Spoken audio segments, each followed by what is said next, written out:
Welcome back to the channel if you're new, and if you're returning, welcome for the first time. I've said it before, and I like it, so I'll say it again. I'm not going to repeat it, though. So this is the Japanese invasion of Timor, Pacific War number 14, animated documentary video.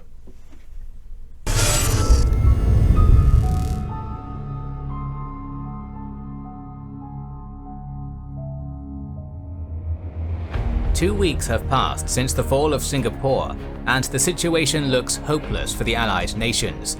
The Malaya Barrier has been pierced, the island of Java is almost completely open for an attack, Burma is being invaded, and the Filipino defenders have been cornered at the Bataan Peninsula. It seems that the Allied command has failed in its mission to stop the advance of the invaders across the Pacific. And now we're reaching the climax of the first few months of the Pacific War. The short-lived ABDICOM, after proving their incompetence at containing the Japanese forces, now seeks desperately to stop the complete loss of the Dutch East Indies. But alas, their desperation would only cost them more than they could possibly afford. Join us as we cover the invasion of Timor, the disaster at the Sitang Bridge, and the beginning of the crucial battle of the Java Sea. If you want to take control of some land yourself, check out the sponsor of this video, Established Titles. It's a project that lets you become a law. Established Titles. Don't do it, it's not real. Starting off from Burma, we had left Brigadier Smythe and his forces executing a disorderly withdrawal through thick jungle towards the Sitang Bridge. By February 20th, the bulk of the 16th and 46th Indian Brigades were still at Kyaikto. Only the 2nd Burma Brigade had managed to safely retreat behind the river. The bridge itself was held by a combination of British and Indian units, which would have the difficult task of holding off the overwhelming Japanese attacks of the 33rd Division long enough for Smythe's forces to pull back. And among them, the Malakotla sappers would have the important mission of blowing up the Sitang Bridge behind the retreating defenders. On the morning of February 20th, the invaders finally arrived and started to attack northeast of the Allied defences. For the next 2 days, Smythe's men would manage to contain, with great difficulty, the incessant and aggressive Japanese attacks. The retreating Indians, meanwhile, suffered deadly bombing runs by the Japanese aircraft, and also had to fend off assaults of the elite 55th Division. On February 22nd, Smythe quickly reinforced his forces at the western end of the bridge to thwart a possible parachuting attempt. Yet on the same day, General Sakurai launched a strong attack against the eastern end of the bridge, successfully occupying the Buddha Hill and getting so close to taking the bridge that they got to capture a number of Indian medics. Luckily, Smythe reacted quickly, and the invaders were contained at last by afternoon. Yet the situation continued to look desperate. Smythe knew that if the bridge fell to the Japanese, then they would be at an undefended Rangoon in a matter of days. Thus, even though more than half of his forces had still to cross the bridge, Smythe could not allow the Japanese to take it. As dawn broke on February 23rd, such was his predicament, and terrible was his choice to either abandon half his forces on the wrong side of the bridge upon its destruction, or give the Japanese a clear march on Rangoon. It was not terrible because the decision was wrong, it was terrible because this is what the horrors of war forces a man to do. At 0530, the order to blow the bridge was given, causing 3 colossal roars that announced the doom of the 16th and 46th Brigades, which were still retreating under heavy Japanese pressure. The stranded Indian forces then decided to make a last stand at Mokpalin, but the invaders easily broke through their vulnerable lines. Those who survived fled towards the Sitang, where some Indian soldiers would manage to swim the river towards freedom.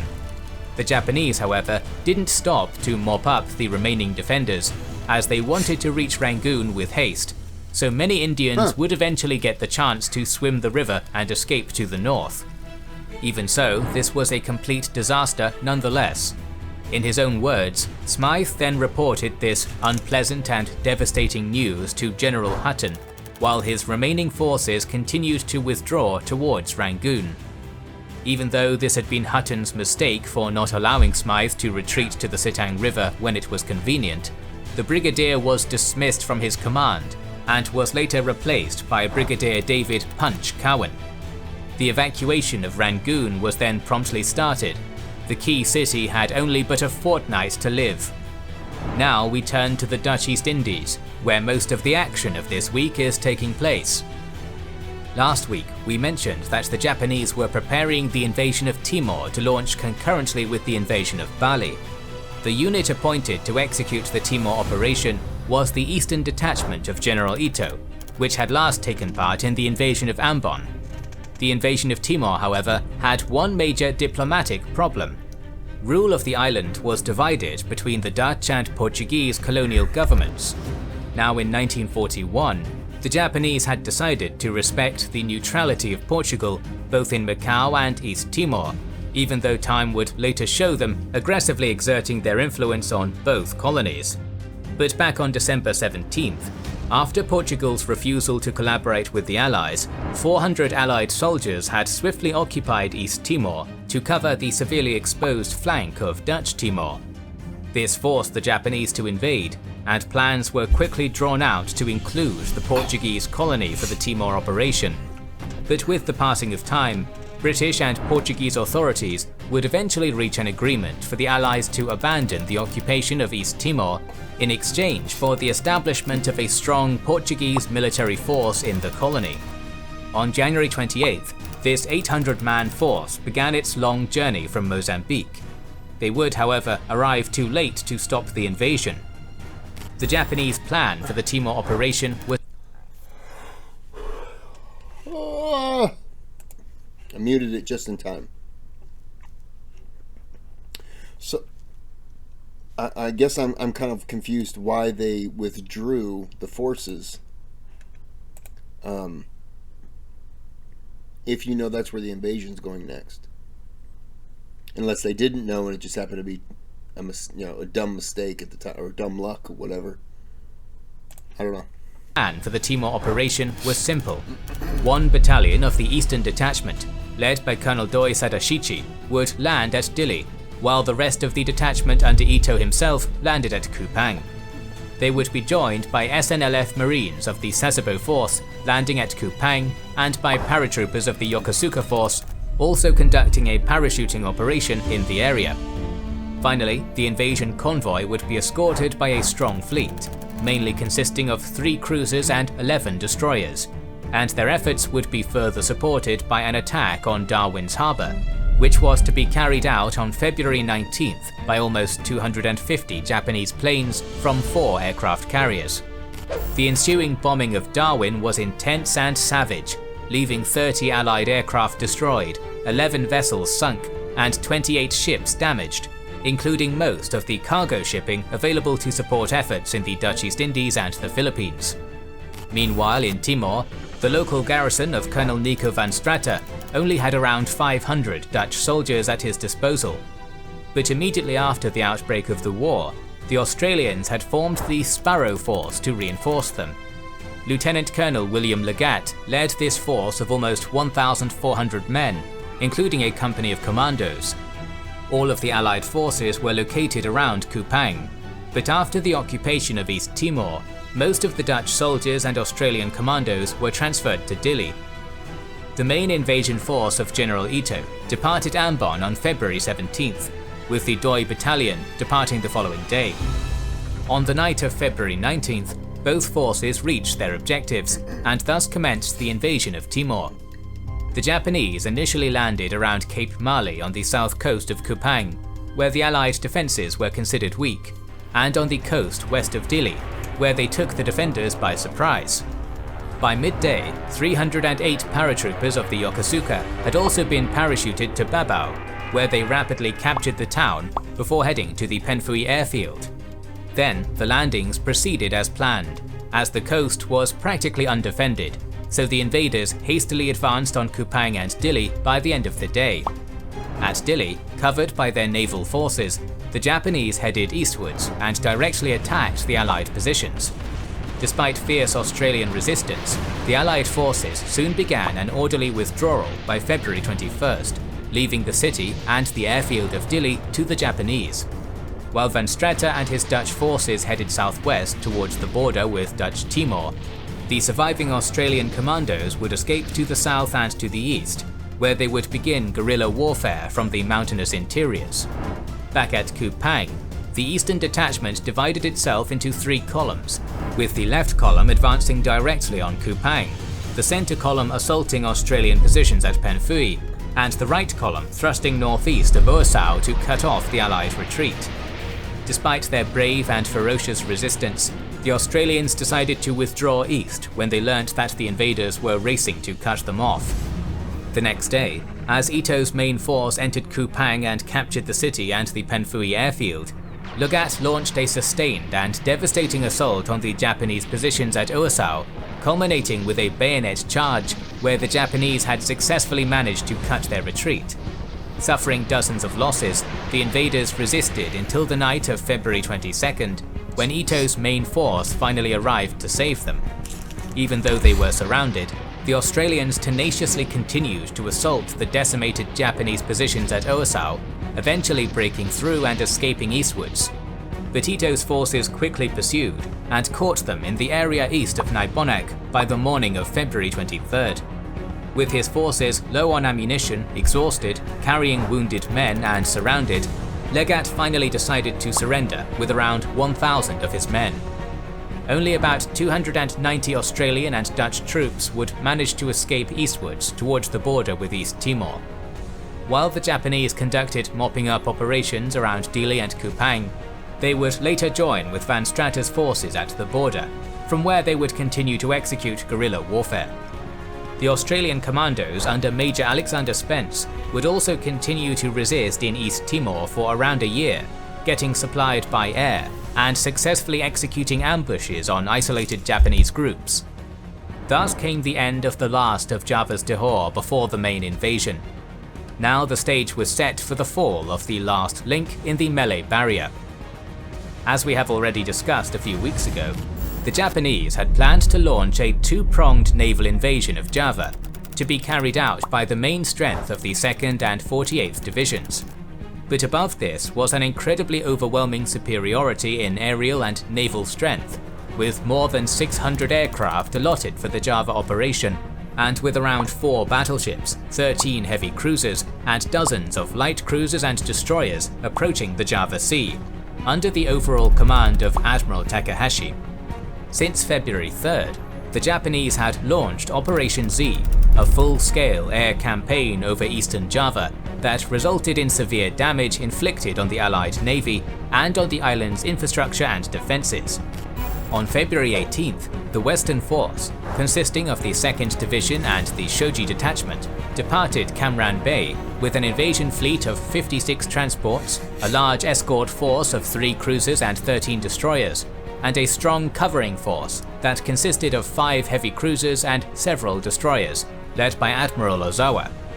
Meanwhile, the 48th Division departed Jolo on February 19th with an invasion force of 41 transports, an escort built around Admiral Takagi's 2 heavy cruisers and 8 destroyers, and a covering force of 6 destroyers and a light cruiser.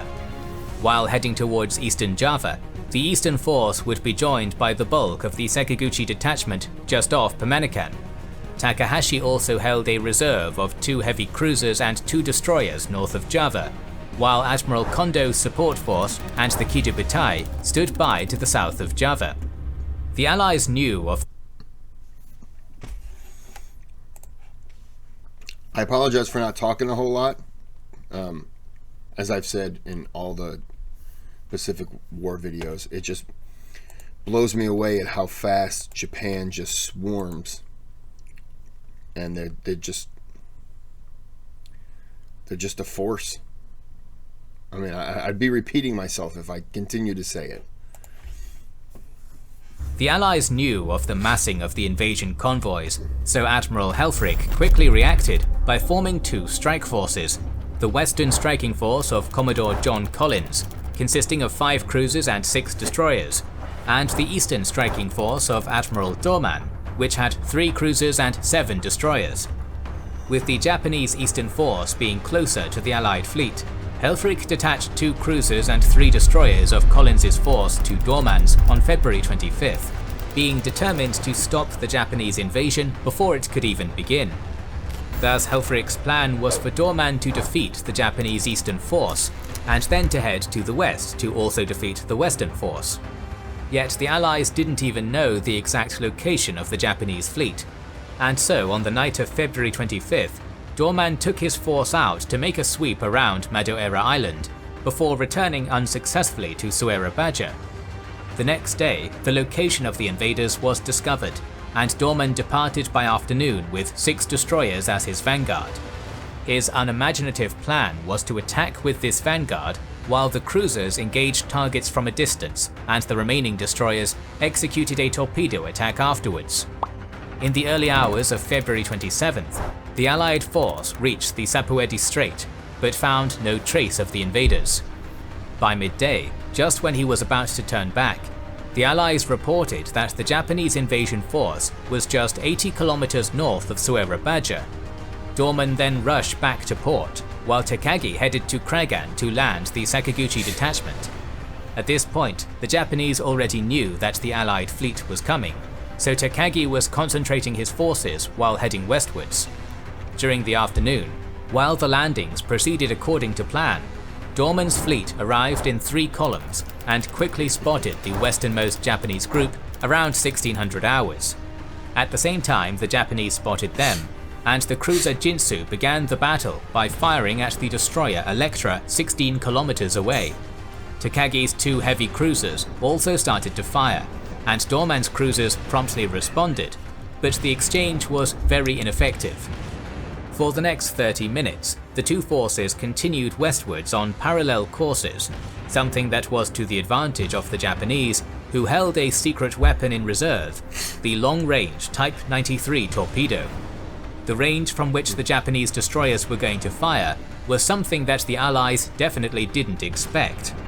At a distance of almost 14 kilometers, the 4th Squadron of Rear Admiral Nishimura Shoji was the first to launch its deadly torpedoes at Dohrmann's fleet. Starting around 1635 and lasting for 40 minutes, the Japanese fired a total of 39 torpedoes, disappointingly only hitting the destroyer Courtineer at 1713, which broke in 2 and quickly sank as a result.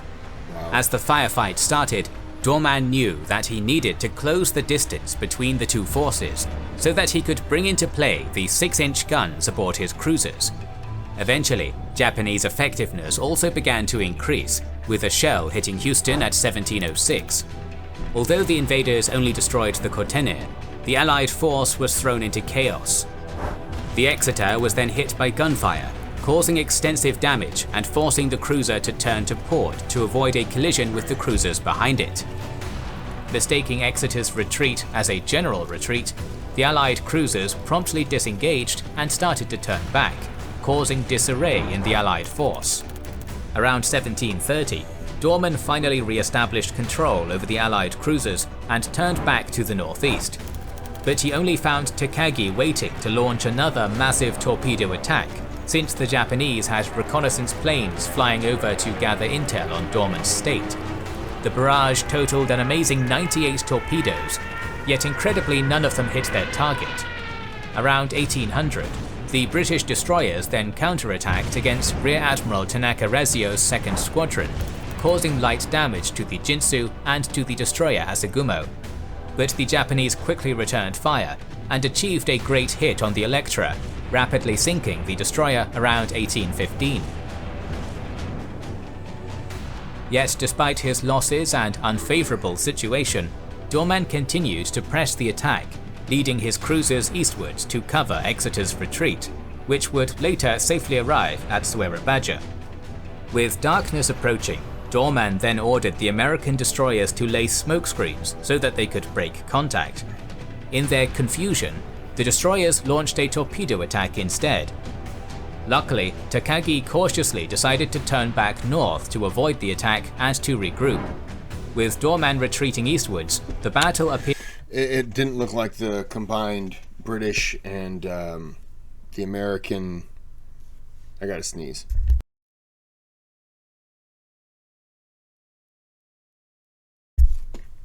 Well, I feel better now. It didn't seem like anyone here was. It didn't seem like any of them were working together. Man, I want to sneeze again. Didn't seem like any of them were working together. They were just there. And it was like throwing a lot of bodies at a situation, and not one of them understands what they're doing in regards with the flow of what everyone's doing. And so it had ugly written all over it.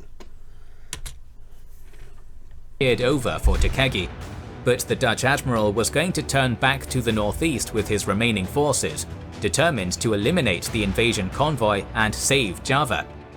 Next week we're going to cover the continuation of this battle, and witness the crucial ending of the Dutch East Indies campaign. Thanks to Established Titles for sponsoring this video. Okay. I didn't talk a whole lot, just because I'd just be repeating myself again with every video. Japanese are impressive. Not much else to say after that. So I'm going to go ahead and end it here. Like and subscribe. I'll keep making these videos. Maybe I'll do them nude. I mean, I'll be wearing a shirt, nude and socks, because let's not be ridiculous. So until next time, have a good day, have a good night.